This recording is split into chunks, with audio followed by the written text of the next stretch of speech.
Shalom, my friends. Genesis chapter 1, verse 1. In the beginning, God created the heaven and the earth. The word Genesis is a Greek word. What's the name of this book? The book of Reshit. This is the common version in Hebrew. For some reason, this has an extra B, so it's broshit. Maybe it's missing another letter.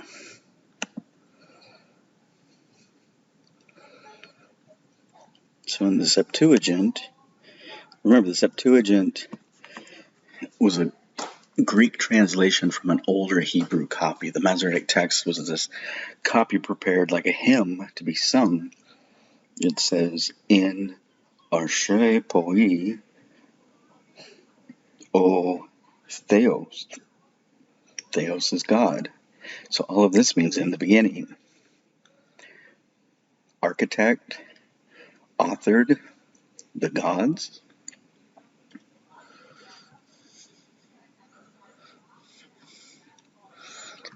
Arche. Strong's G 746. Arche. The first person or thing in a series, the leader, God source.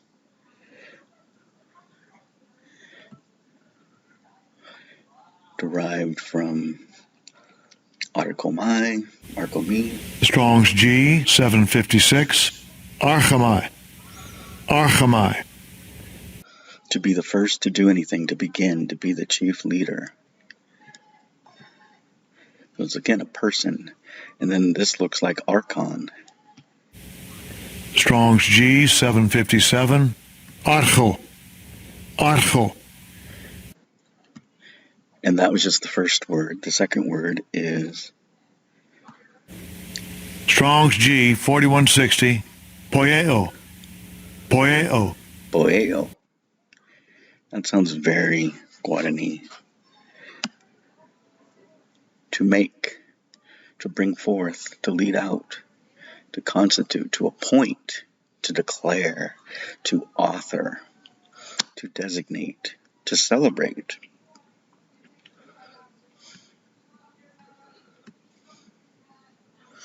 To bring forth. So it's used a lot in Genesis 1. So if you look at a rendering of what's called the interlinear edition,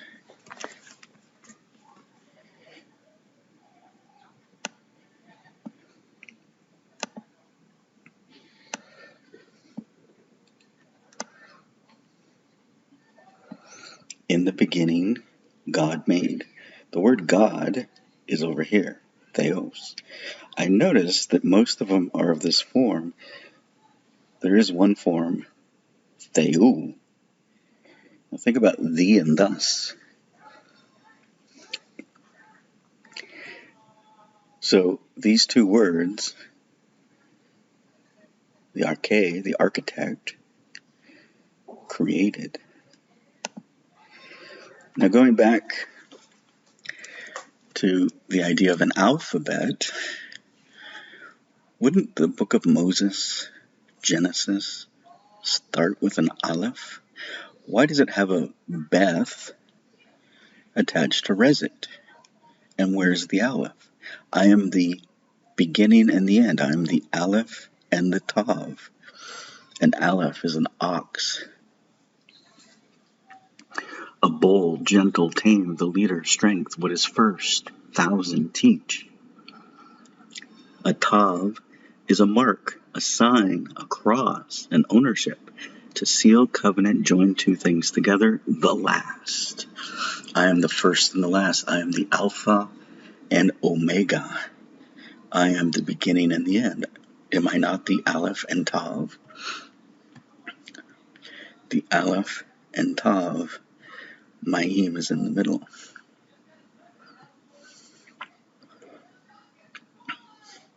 The Aleph is the ox, the cattle.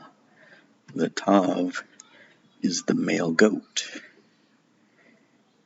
the Lamb of God, the cross. So this is Genesis, or the first word in the beginning. It's got the B and the R and the E, abreshit, or something like that. Abreshit. So then I added an aleph at the beginning. So now I have an aleph at the beginning and a tav at the end. And it says, Abreshit. and you could say, okay, that's just ab, reshit. Okay. Could be two words. So this is just reshit without the b. Reshit. And so what I'm doing is I'm reducing the word by dropping one character at a time. And this one is ashit, which means I'll personally, apparently.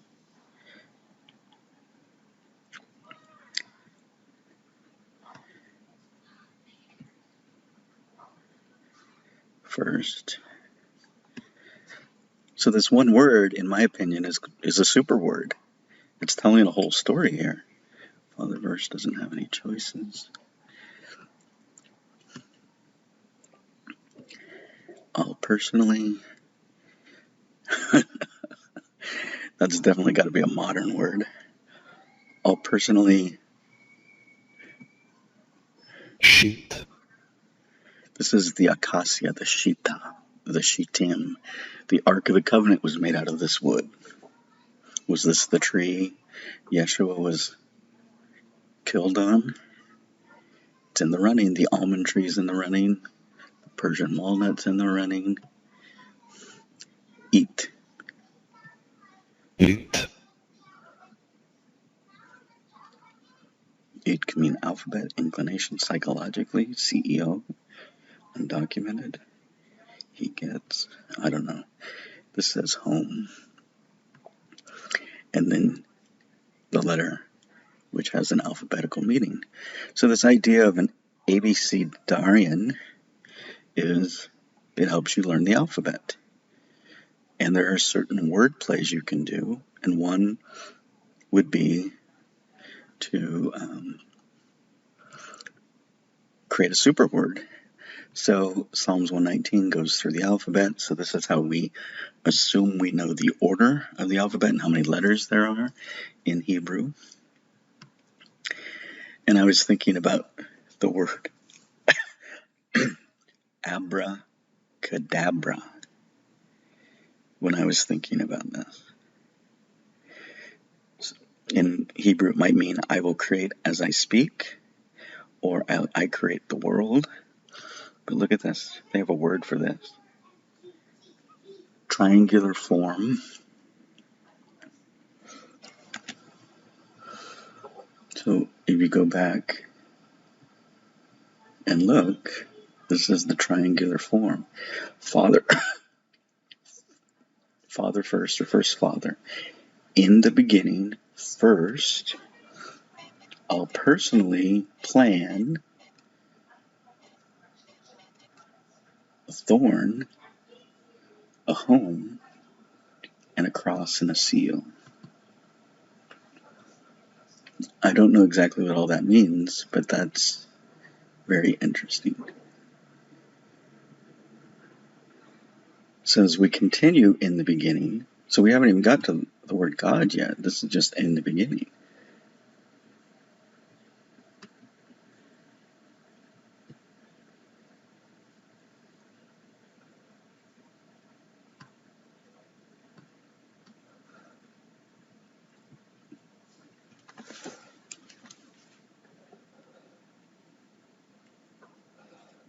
Okay, so that is that one.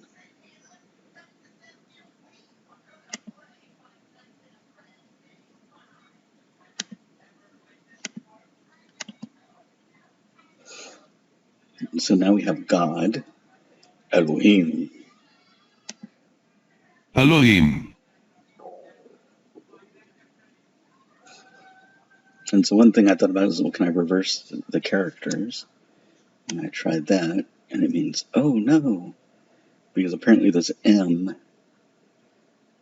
is the wrong M because it can't be closed if it's at the beginning. Mehiloa. Meiola. So that's the better M. Who isn't? Mehiloa. Oh no, who isn't?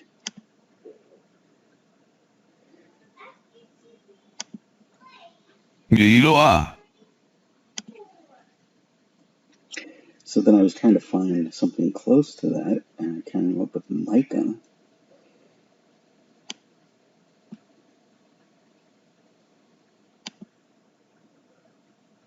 And the one even closer is Michael.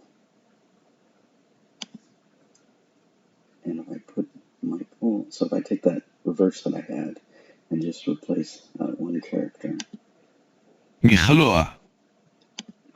that's starting to sound like Michael. So the reverse of Elohim is Michael, or something close to Michael. So in Mormon theology, QED, I don't know that I'm gonna buy that, but I can say QED. And so what changed is this H became the kaf. So the hand, or the hallelujah, the praise, became the hand, the kaf, to make that H Mahaeli. So it's almost like Mikhail, like Gorbachev.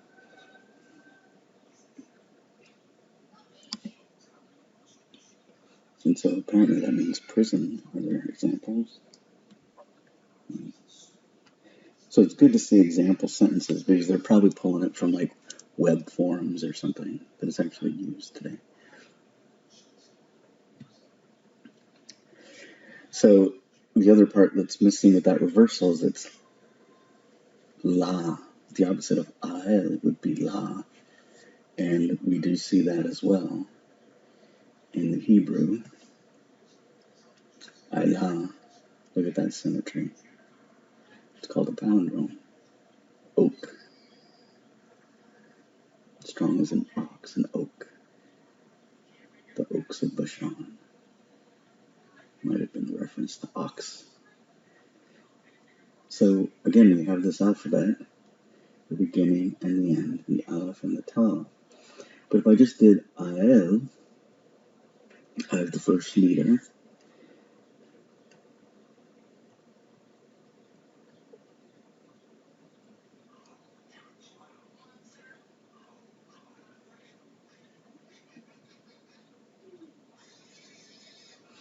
Oh, there it is. I couldn't find it. And I have Lamad, which is to teach, a staff, a rod, a rod of iron, to control, to prod, to urge forward, to go forward, to teach, to learn, to tongue. So control, I don't like that word. There's Ael. Remember, Yah is Yad and Hey, praise, revealed.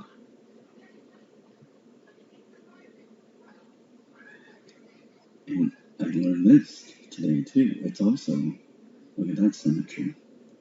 Haya, which is Spanish. You look at that, if you speak Spanish, that looks like I. And it means there is, there are, there will be. Haya. Nice symmetry there. Yeah. Yeshua. This is Isaiah. Jehovah, let's say, in the shortened form of Yah and Savior or Deliverer. Isha. And so this is Ael, the Father, the mighty God. It's tied to Immanuel. And it's a longer form. It's Ail. And notice it mentions rams and trees now. the oak trees. So Yah is a shortened form of Jehovah. And then we have M.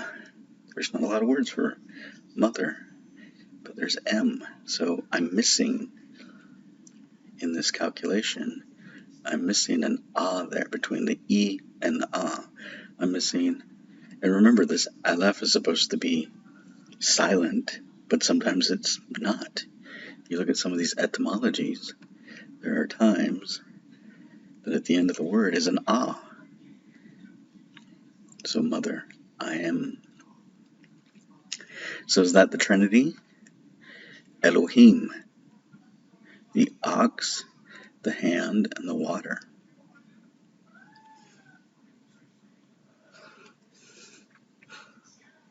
Maybe Genesis chapter 1 has the Trinity embedded in it.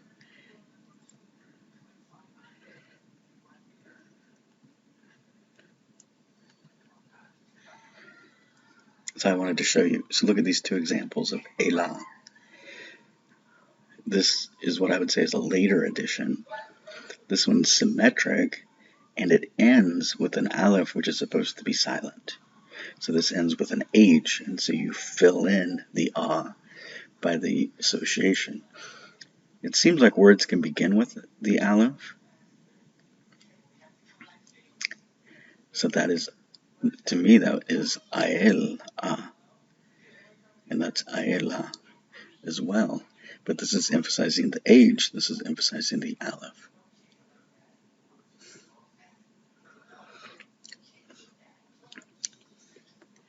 So in the beginning, God created the heavens and the earth. The last thing you need to read and think about is if there's an author-creator and then a theos separate. I think about this kind of like Odin and Thor.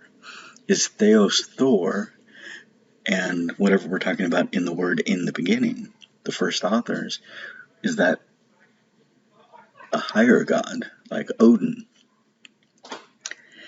And I want to use that example because if you go through the logic, I am suggesting that Elohim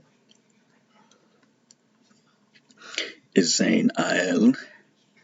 Notice this might be reversed, but it's Yah.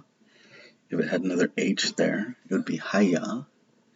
And we have M, the Father, the Son, and the Mother. But where's the daughter? And where's the symmetry? So before we move on, bara, to create, with the heavens. Look at heaven. Shamim. Mahim is waters. Remember the idea of a firmament, waters above. Shamim. Mim. Maim. Mother water. And earth, mother earth. With earth. With. This symbol is supposed to mean like and. So it might be and with earth. So now we have this idea of possibly a mother heaven and a mother earth. So are there three there? So then we're just missing one. We're missing one male to have symmetry. So the other thing I want to emphasize, the first word is abreshit, which is this idea of God's source, authored or planned the creation. I think it's a super word. Father first Father, in the beginning first, personally planned, something about a thorn, a home, and a seal or a cross. A binding of two parties. All in the first word. Elohim may have a father, a son, and a mother. Bara, created. But let's go to the order. Breshet, Bara, Elohim. So this is a person or a group of persons or God's source created Elohim, the heavens and the earth. So if you read this carefully, it says this is third person masculine singular, absolute singular, which is something I think the Hebrews made up. Hebrew particle object et. Here's another et with kind of this and character from what I understand. Hashaim. Notice there's a leading H. And then they're saying Hashaim. And then we have Haras. There's an H in front of heavens and earth. So normally that's just Eretz. And there's an H in front of there. What does that mean? So et is called a particle direct object marker. A particle direct object marker. Do they have an indirect particle object marker? So if this is a subject, this would be the indirect object, and these would be the direct objects. You can go through and do the grammar. It would be Sally threw Alex the ball. Sally threw the ball. We would say to Alex, but we didn't say to. To Alex is the indirect object. God source created the heavens and the earth to Elohim, or for Elohim.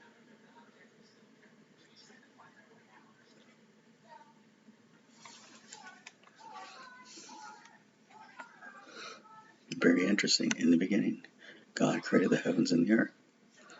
And so in the next verse, the Spirit of God, void darkness, face of many waters, M. I'm seeing a lot of M there. And God said, let there be light. Which word of said did he use? Remember abracadabra. So I thought of the word dabar. And so I spent some time going through some of that.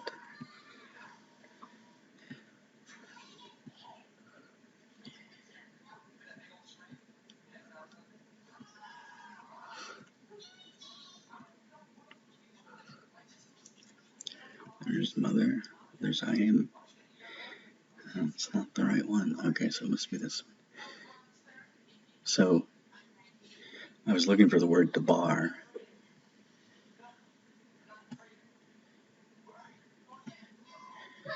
Oh, there's also this leading V sound in some of those words. So amar means to love in Spanish, and it means to speak.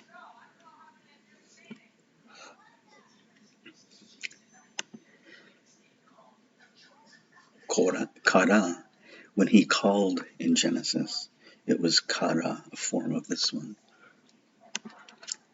To cry out, there's kara. To name something or proclaim something. So how are they making these distinctions?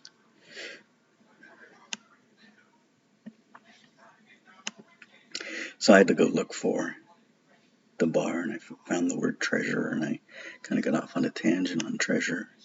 But the bar means to speak, so I wasn't finding it, so I had to look the old way. So I looked for spoke. Hishur means to speak. And then I had to actually just look up the number, the bar, to speak, to converse, to be spoken. And if you can't see how abracadabra is related to the bar, I have a D, I have a B, and I have an R. A D, a B, and an R. Dabra. The letters are slightly different. Abra. Abra la boca. Spanish, open the mouth. It's very interesting, the nature of word. So I want to conclude with some ideas about the seal of Solomon. You have a triangle pointing up towards God, like the phallus. You have a triangle pointing down, like the penumbra. So you have the masculine and the feminine in the seal. And I know there's esoteric stuff tied to it. Some of these are very interesting, seals and what they would mean, but this captured my attention, this one. The Seal of Solomon. And it's apparently tied to occultism. I don't know exactly how. The Nigerian flag uses it.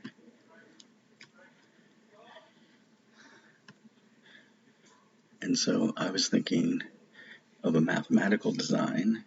You can just take a protractor or a compass, just start making circles, start on any point, make circles like that, and you have 6 points, and then you can easily make that star. It's a 60-degree angle, it's a equilateral triangle, and then you can tessellate triangles. So there's different colors. One triangle going up, one going down, you can tessellate. And then think about how you could do that in some overlaid fashion. I don't know how that tessellation would work. But if we're going to have balance, and God Elohim is a father, a son, and a mother, where's the daughter? And where's the symmetry there? And so if you read Daniel chapter 7,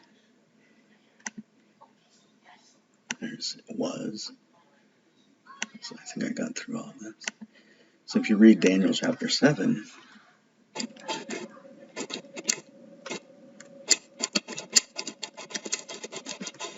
it talks about this council that occurred. 3 out of the 10 leave the council. The sun shows up. And then it says the Ancient of Days shows up. Okay, so I'm apparently not going to do that. So this idea of having a son, a father, and an all-father or a grandfather would make a triangle of men. And counteropposed to that, in the genders, would be a daughter, a mother, and an all-mother or a grandmother. And that would tessellate through the eternity. So Brigham came up with this idea of the Adam God theory. For Mormons, that would be equated with Michael God. I showed you the Elohim backwards. Remember, the Hebrews would write left to right, right to left. And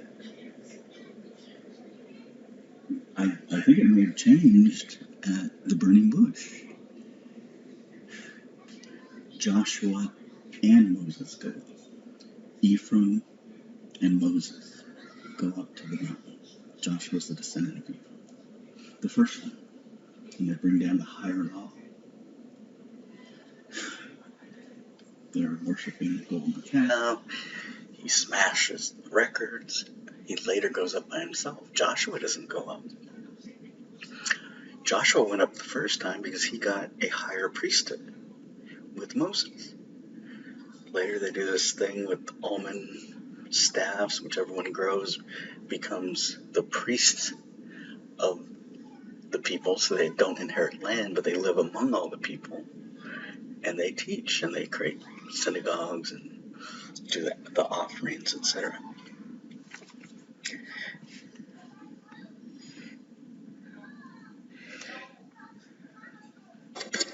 So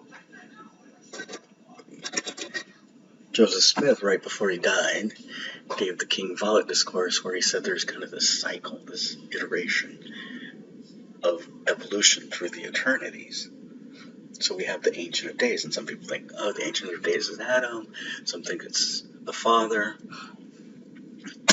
I think it's a grandfather. So imagine the son has to sit in the mercy seat. When he's sitting in the mercy seat, the father is in charge of things.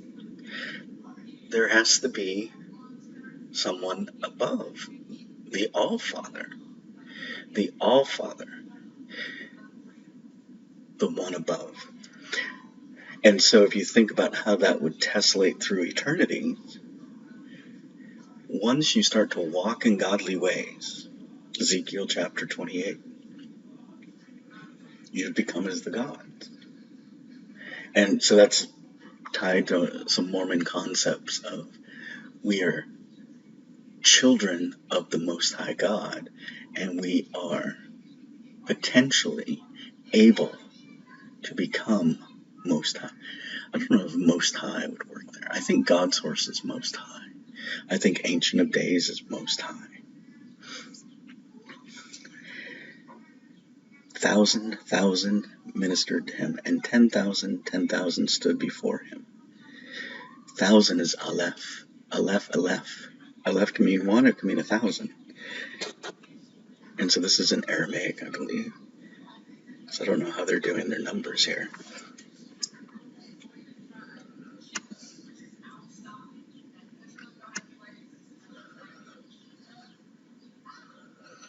Yeah. Aleph. 1,000.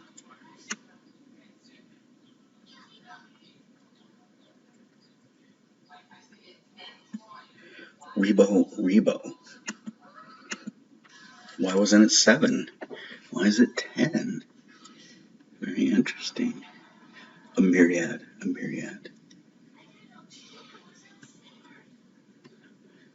So why didn't they say 7,000 here? If 7 is the most important number, it's 10.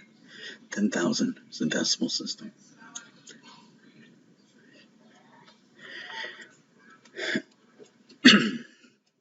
In the beginning, God's source authored the creation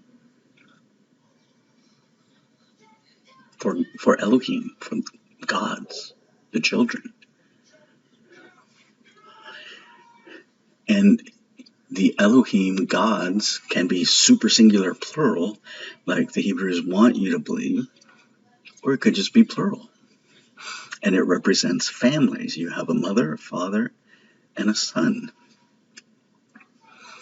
And I'm not going to be sexist. I'm going to say a daughter. I don't know how that plays completely. That's why I'm seeing this triangle. Because if you have a son, that means you need a daughter. And if I have a daughter and a son, I no longer have one triangle. But I can have a masculine triangle and a feminine triangle. The daughter, the mother, and the all-mother. And the all-mother connects to God's source. It could be beyond our capabilities and understanding. And I've envisioned it like the sun is an applied mathematician. The Father is the rote mathematician, and the All-Father is the mathematician, the one that can create theories and proofs and is just beyond us. And think about what Yeshua said. He said, the Father and I are one. He said, be ye therefore perfect. And after he was resurrected, he said, even as I am. Before he said, even as the Father is. Right now, if we were to pray, we could pray to Yael, which would be the Son and the Father simultaneously, because they're both the Father right now in this world, until the scrolls are unrolled and the world is finished.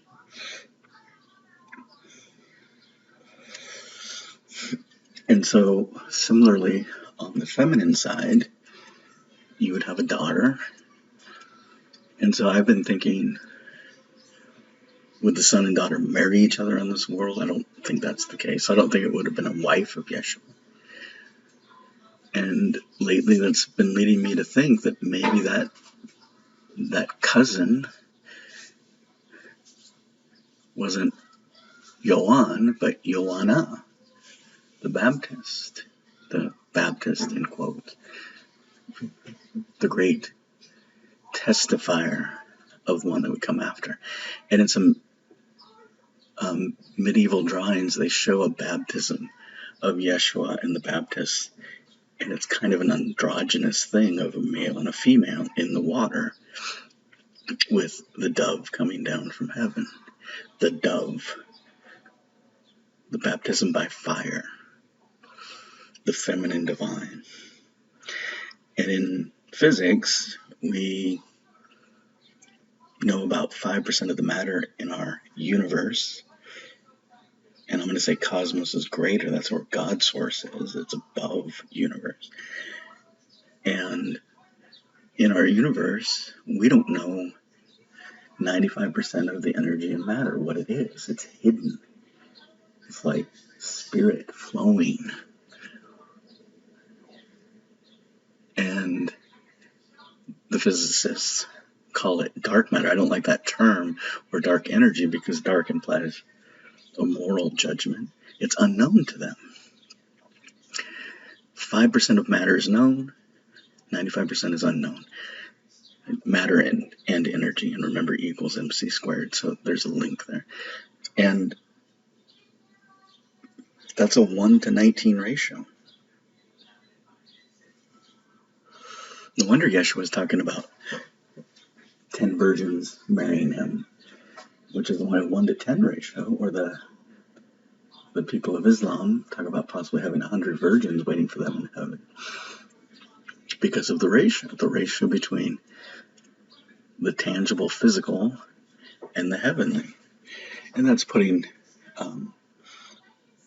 this concept of most of the spiritual matter is divine feminine, which may or may not be true. In the beginning, God, they. So if you have any understanding of what this word is, what the meaning would be, so I'm saying if you added an ab there, we have abreshit, and then you take that word and just start to decouple it by dropping a letter from the beginning, you have a story in one word. I'm calling that a superword. I think there are a lot of Hebrew superwords. We talk about anagrams, we talk about palindromes. I think that's also going to be important as we try to study and unlock what was given to us already. But you can't come from it from a apologetic view. I'm coming up from a grounded theory view. I don't know Hebrew, but I have Rosetta Stones. I have this word, I have its meaning, I have all these translations from all these languages on what it means, and I can recreate it. I don't have any skin in the game. I don't speak the language and want to defend it. All I'm doing is looking at what's in front of me. And it says,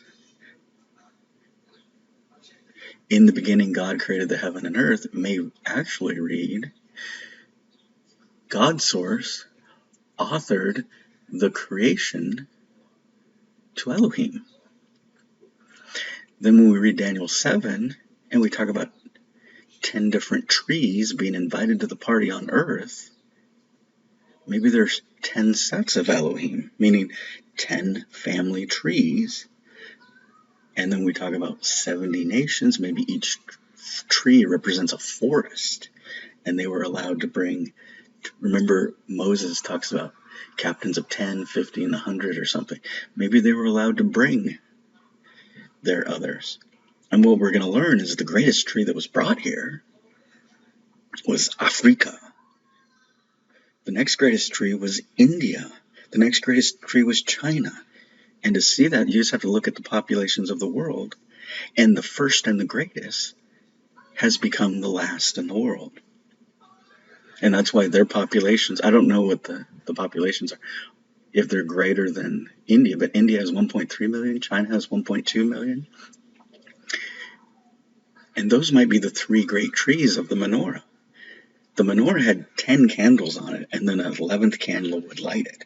It had 3 on one side, 3 on the other, and 4 in the middle. Remember, Yeshua said, those that are with me or against me or whatever, and then he changed the story.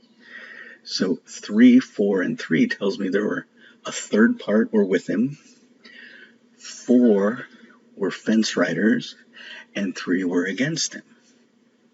And that's written in Daniel 7. Yeshua says, forgive 77 times. That may tell us that of those 3 with their subtrees, that there was only 23 that rebelled. 23 out of the 100, which left 77. But that's after he went and convinced the four in the middle of the menorah. Remember, the menorah currently has 7, and you're supposed to light it with an external candle. Isn't the vine spoken of, the vineyard, Adam line, supposed to be that light or that candle that lights all 10? This was supposed to be a beautiful garden. It was a garden. The whole earth was a garden. It was where all the friends, it was the footstool of Jehovah. This was his pinnacle. This was his opus. And it went sideways, so he had to sit in the mercy seat. And the Father, while he was on earth, had to sit where he was sitting. And the Father and the Son, because they're working to appease justice, they're constrained. So if you wanted another messenger on earth, the All-Father would have to come, the Ancient of Days. Is he Melchizedek? Maybe. I actually think of these trees, the great first tree, the tree of Africa, the Elohim of that tree may have been Melchizedek. So imagine the Knights of the Round Table that King Arthur talks about, that everyone's equal in position. At the head is Jehovah, and he's going to be a vine. And around him are 10 trees. Right next to him is his best friend, Melchizedek. And so some want to say Yeshua was black, and maybe he was. Maybe Abraham was black. I don't know. Coming from a Mormon tradition, I'm going with he's white. I could be wrong, and I am willing to admit I'm wrong if I arrive there. But what I'm saying is, you got this white vine that was coming here to hang out with his buddies and to teach them, and everyone's going to have an opportunity to build a kingdom and learn lessons, and things went sideways. So you went into Operation Charlie Foxtrot. There's now going to be wars. And the big three, the Africa, the India, and the China, they could handle that. But the smaller forests may or may not have been able to handle it. Or maybe they mishandled it. They're like, oh, we're going to do war. And they got too excited with the war. The war is ongoing. And the war is a fractal. It happens on Earth. There are borders on Earth. It happens in the heavens. I would say it happens in the universe and possibly multiverse. And I think it may also be happening in the cosmos, which for me is a layer above this universe. So a multiverse would be a different decision tree would split this universe into another iteration of itself. That's a multiverse. And you watch cartoons with Spider-Man about that concept of a multiverse. A cosmos would be multiple universes.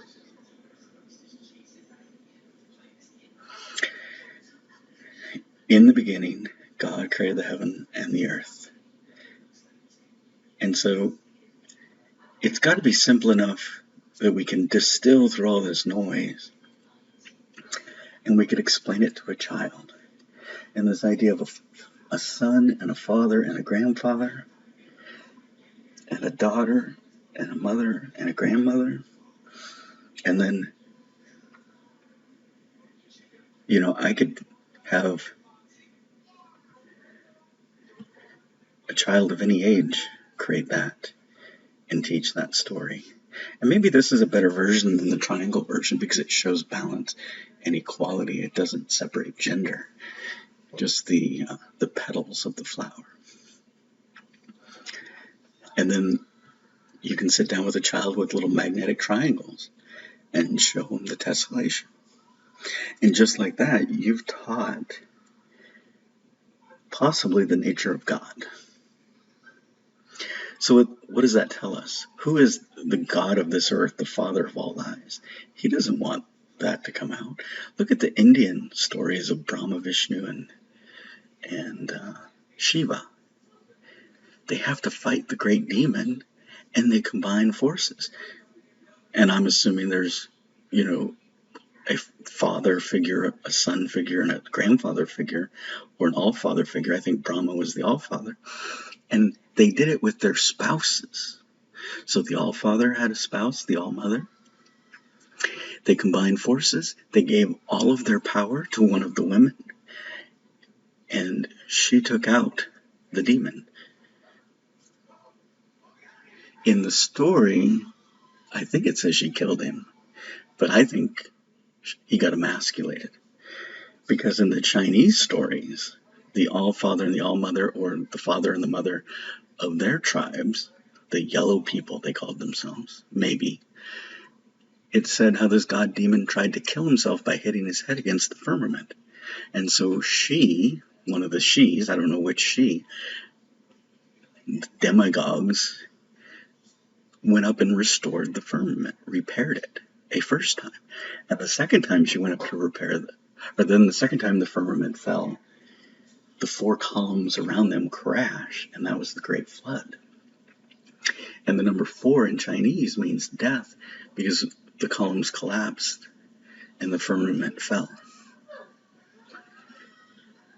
So this idea of having multiple gods is so contrary to Christianity. But where did that come from? We have a Trinity.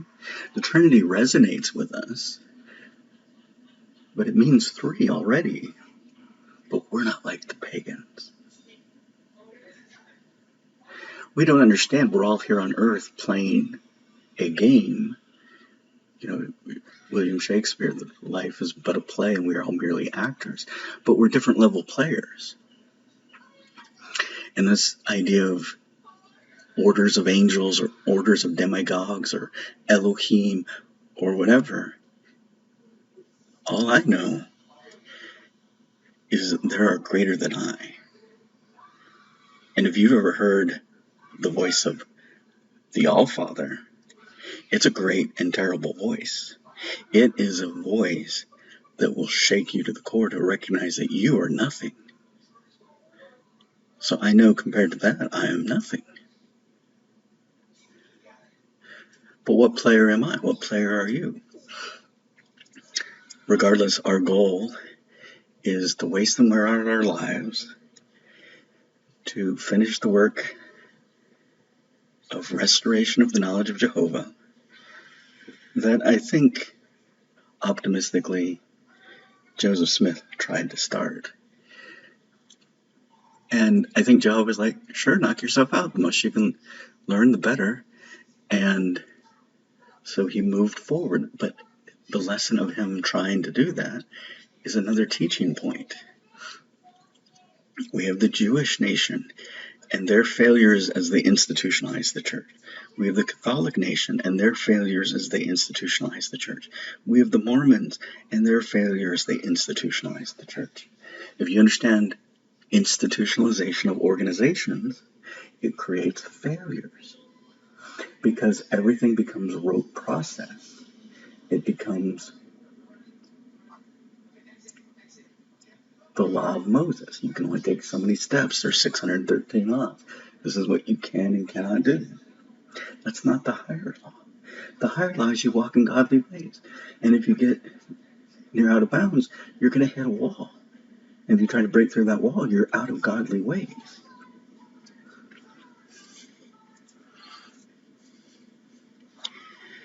Yael, Father in heaven, I thank you for this day. I thank you for the goodness and grace you send my way. You are the potter, Padre, Madre. I am merely the clay. So move me as you may. In Yeshua's name I pray. Amen. Amen.